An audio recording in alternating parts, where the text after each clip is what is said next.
Hi, sa video nito, ituturo ko sa inyo kung paano i-capture or i-record yung screen nyo gamit ang Loom. So, search lang natin, Loom Screen Recorder Extension.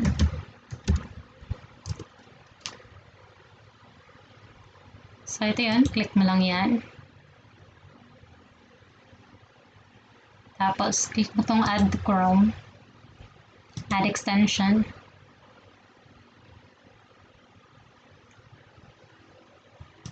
Tapos, andito siya sa extension icon. Click mo lang ito. Tapos, i-click mo lang itong pin icon para makita mo siya dito sa taas. Tapos, click mo lang yan at kailangan mong mag-sign up. Click mo lang tong sign up. Tapos, so meron siyang options dito. Click mo lang tong sign up with Google. Tapos,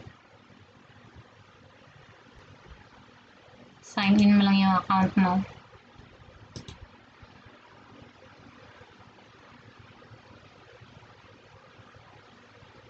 Click mo lang, I agree.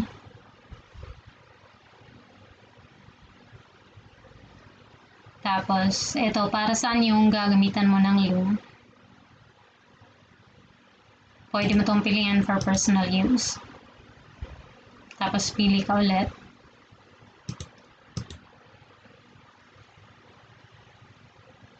So, mag-create ka ng workspace. Kahit ano lang.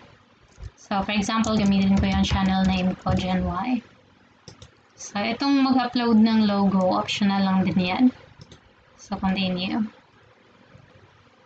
So, meron siyang dalawang options. Pwede mo siyang i-download para sa desktop. At yung mas preferred natin is yung Chrome. At yung mas preferred ko is yung Chrome extension.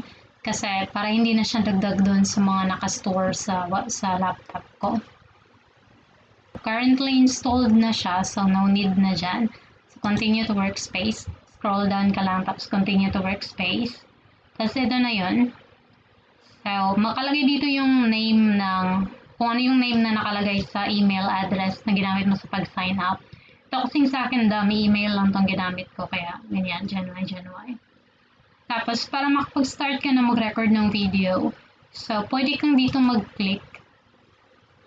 Tapos, meron siyang option na one-click access. Hihingi siya ng permission para ma-access niya yung mic at saka camera mo para makapag-start ka ng record. So, pwede mo i-click, one-click access. Tapos, meron siyang option dito kung screen or camera yung gamitin mo. So, dito lalabas yung kung gusto mong magpakita sa video. Tapos, dito naman, pwede mo i-click yung drop-down arrow kung screen only. Tapos, dito yung logo mo, lalabas yung logo kapag naglagay ka ng logo. Tapos, kung ayaw mo naman nandyan yan, so, click mo lang dito sa advanced option. Tapos, i-toggle mo to para ma-turn off yan, mawala nito. Tapos, dito naman, optional din naman to. Pwede mo i-click para ma-hide yung menu. O kaya, i-toggle mo to para ma-off. So, wala na yan dito. So, mas okay kung andyan para anytime pwede mong balikan at i-check. Click mo lang itong start recording. Tapos, dito naman, meron siyang tatlong options. Kung yung entire screen mo ba yung i-capture, so lahat ng to ma-capture. Kung yung application window lang, kung ano lang yung naka-open na app mo, for example, yung Google lang, so yung Google lang yung ma-capture. Tapos kahit na mag-open ka ng notepad, hindi yung nasasali sa ma-capture ng video.